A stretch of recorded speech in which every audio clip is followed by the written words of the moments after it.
All right, welcome back to the channel. We're going to call this a project between two Cannondales, but I have a new project for the channel, even though it's an old project for me.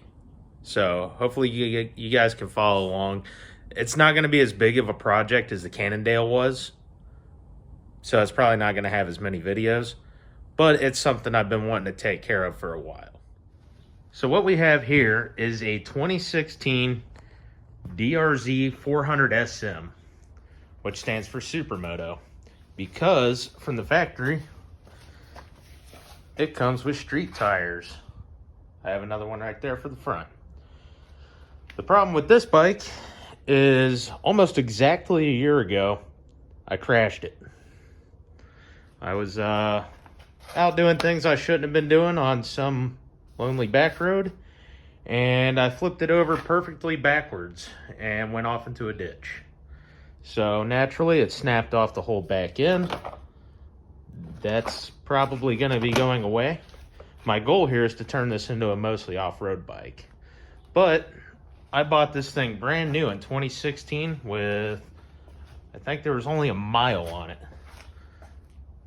But over the years of owning it, I've definitely gone through some modifications to make it really my own, and we'll go over those real quick. So the first glaring difference right here is this FMF exhaust. This is a Power Core 4 with a full power bomb header that also has exhaust wrap on it. Very nice, also very loud. Does everything I need it to. Seat looks pretty normal, but if you look down here, there's a special switch.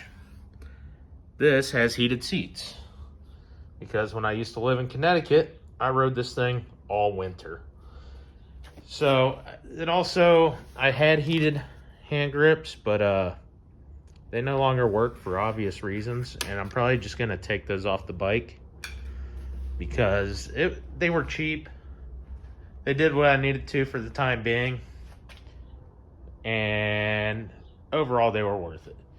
I also upgraded the fuel tank to this Clark 3.9 gallon desert tank in the natural finish. It used to be a metal tank at about 2.5 gallons, so really increased my range on there.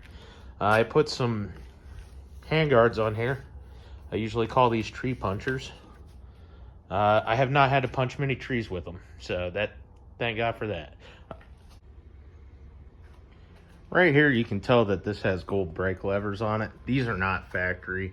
The original ones actually got messed up when I first got this because my wife was learning to ride, and to be honest, this bike is a little tall for her, and she's trying to park it and fell over in the parking lot, and the original one actually got bent into a U shape. Then I broke it off when I tried to bend it back. So that's why got that on there. Another cool upgrade this has is a very different carburetor. You can see right here that it actually has a clear float bowl. And this carburetor is made by, you can see it right here, Electron. This is a special carburetor that performs very well, but it is also self-compensating for altitude, and all that's done through literally the way it's made. So it doesn't really use a needle like a normal carburetor would. It uses just a solid rod that's shaved down on one side. There's more physics to that, and they have a better explanation than I do. So if you're interested in that, go ahead and look it up. The other big upgrade this has is, you can't see it, but in here is a Recluse auto start clutch. So you can actually do starts and stops without using the clutch at all. It's fantastic. The last upgrade that I really have to talk about is this rim. I have a matching back rim, but these are from Warp 9 Racing, and it was really an effort for me to run this thing off-road, which I've had plenty of adventures up with it off-road, and it's been fantastic in that respect. But right now this one's on it because when I crashed, this rim right here decided to pull all the asphalt out of the road and put itself right there. So I got a little bit of work to do right here to see if I can even use this. I think I can because the outside structure doesn't really feel bent, but I have to dig this out so the tire will seat back against that. In the future, I might use these again. Depends on what I'm doing. But for now, I'm going to go with the dirt tires because around here, that's what's going to be more useful. Another thing I have to look at is somewhere in the front of this, the front wheel has a lot of friction, a lot of rolling friction. And I'm not really sure if it's something bent in the caliper or maybe has something to do with this hitting the ground, maybe bending an axle or bending forks. Worst case scenario is bent forks. Another pretty bad scenario is actually bending this caliper bracket because that is part of the forks, which means I'd have to pretty much replace all that. I think since this rim wasn't in the wreck, I know it's not the problem, and it does drag on both rotors or both wheels, the gold one over there and this dirt one. So I need to get this up on the stand. The big things that I need to do to it are pull the seat and everything, get this unwired because I don't think I'm going to be using it for a while, and I got to find a replacement. The subframe's bent, but I'm not really going to worry about that because for an off-road bike it doesn't have to be pretty. And then I also have to get my exhaust reseated because it is about a 1/16 inch away from being really loud to extremely loud. So I think that pretty much sums up what this is. Another nice thing is that these electron carburetors actually come with a domino. It's almost like a two-stroke style throttle to it. While it is a single cable pull, it doesn't have the return cable. It is very smooth. I have 2 of these setups on my bikes, and I like both of them. Also, somewhere in the crash, I lost the other half of my ram mount, so I could probably take this off of here. I'll also probably end up getting new handlebar clamps.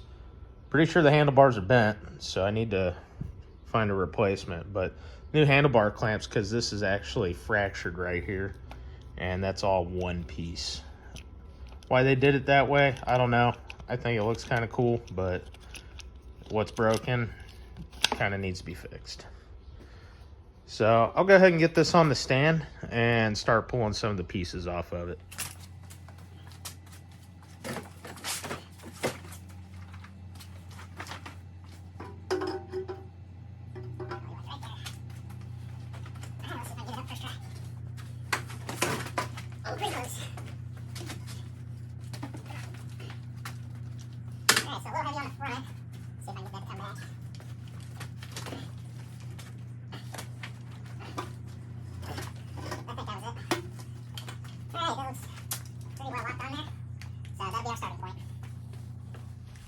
Okay, we're going to start with removing the seat that's held on by 2 bolts.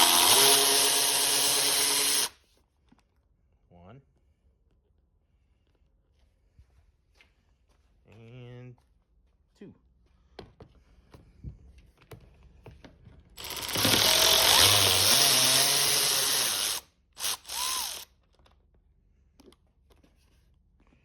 Alright, got the seat bolts here. So this should just pick up and pull right off. So right here I gotta disconnect my wire for my homemade heated seat. Got that apart. So I can put the seat down right there. And just for good housekeeping, I usually like to stick the bolts back in their spots. That way I don't lose them in the pile of all the other bolts in my garage. because there are literally thousands.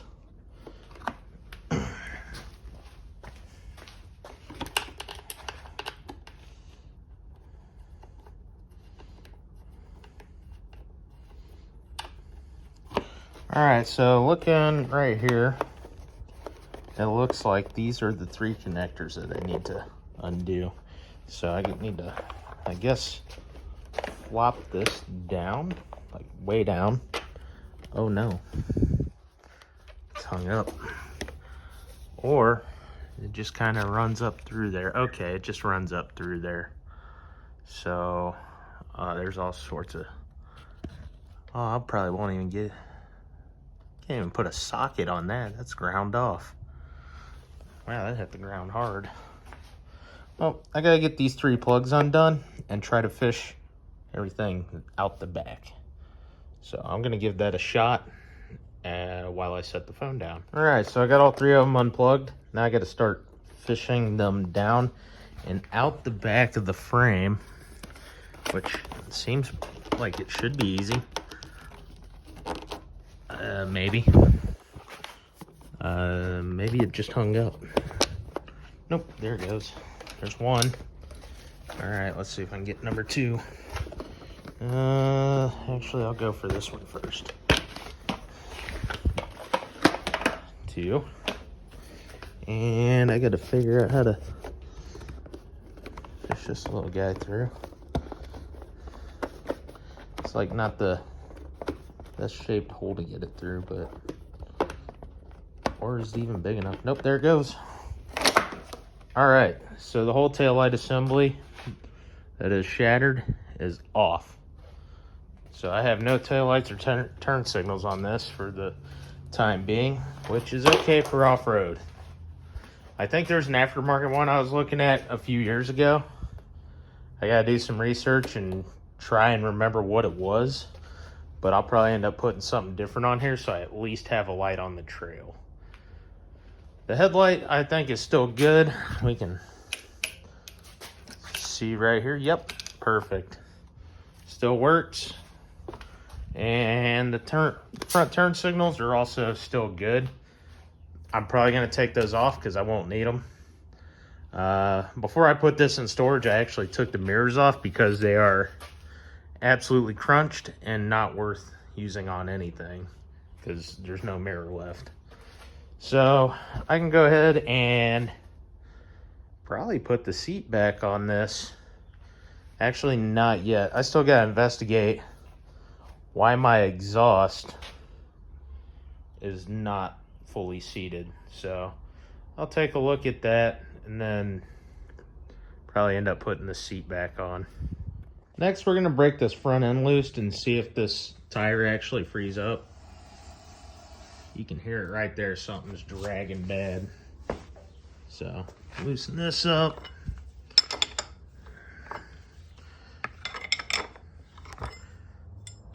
All right, so I'm not going to fully take that off. I'm just going to loosen it. And then I'm going to loosen these 10 mil bolts on both sides.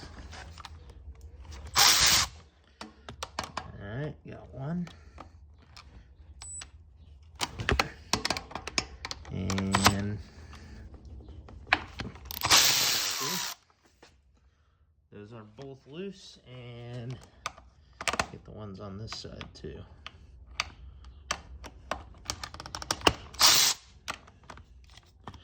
Oh, I forgot about that. There we go. The speedometer cable gets a little in the way on that one. All right, so I need to grab a mallet. Haha. And I'm gonna tap over on this side. All right, that took up the slack. It sounds a little better, but that's still not what it should be. So that should be fairly free rolling.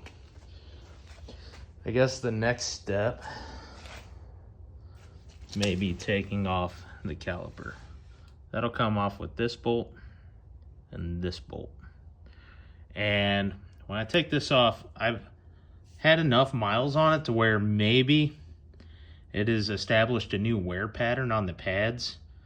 And hopefully I can take a look at that and see what angle things are locking up at. So I'll be back in a few minutes. The bolts are loose. This thing's ready to come out of here. So we're gonna pull that off right like that. And right away, I thought they were different thicknesses on the pad, but I think they're pretty close to the same. I'm gonna take this and see if I got clearance to set it on right here. No, I don't. I'm curious what's making that rub. Pull both of these bolts all the way out. Try and slide it back on without the bolts.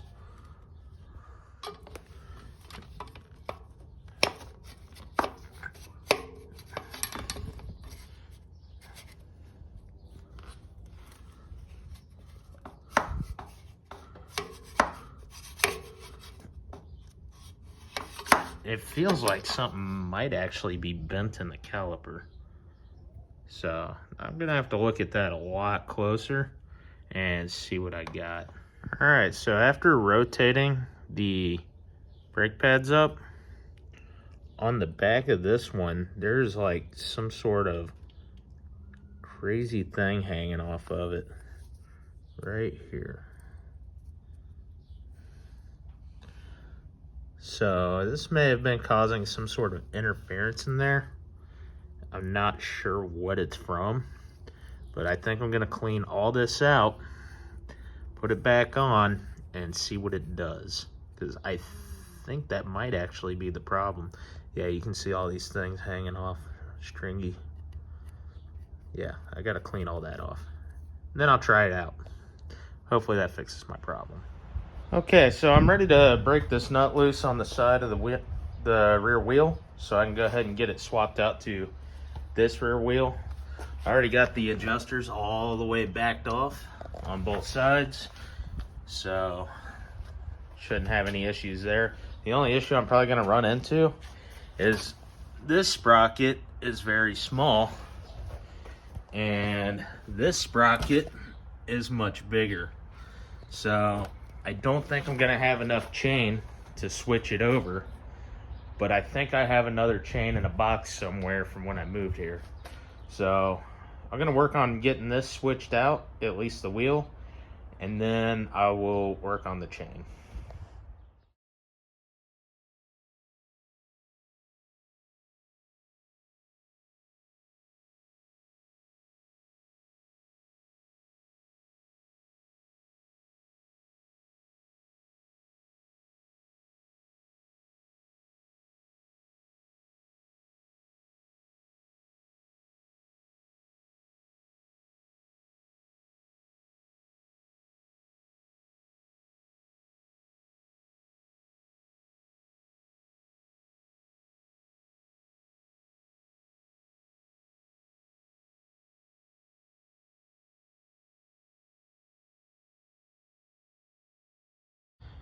All right, so the old chain's off for the other tire set. The one I had sitting around is not the right length. It's actually a lot shorter. So while I was out today, I went and picked up a few things from Cycle Gear. Got a Pro Taper chain, brand new. I got new handlebar mounts and a new set of Evo 1.1/8" handlebars. So I think that'll take care of most of what's wrong with this thing, and I'll be able to go from there.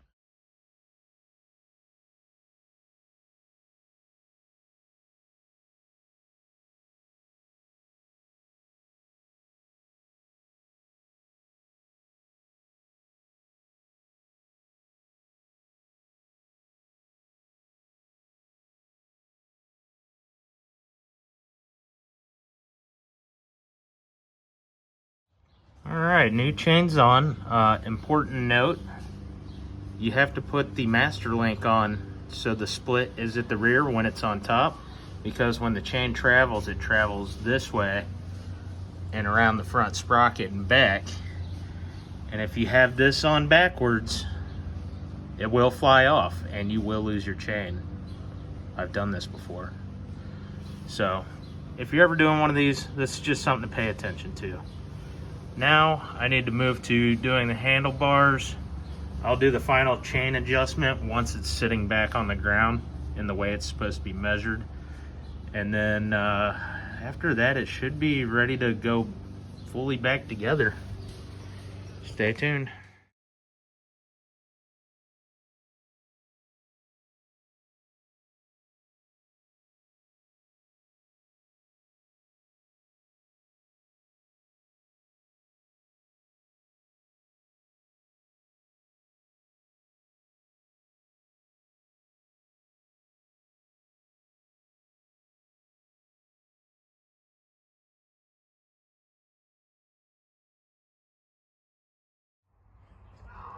Alright, so I got it back on the ground. With the front end loosened up, I was able to cycle the suspension a couple times, and it actually seems to not be dragging anymore. I also got the brand new handlebars all set up with this. This was nice enough to actually fit in with the factory bracket into the new Pro Taper mounts. I wasn't sure if that was going to work, but it worked for the best. And then over here, I had to come back a little bit with the wheel for the chain tension, but the chain tension set really nicely. So this thing is pretty much ready to ride. Hopefully I get to take it out in the near future and put it through its paces. But for now, I think it's gonna sit for a minute. Thanks for watching.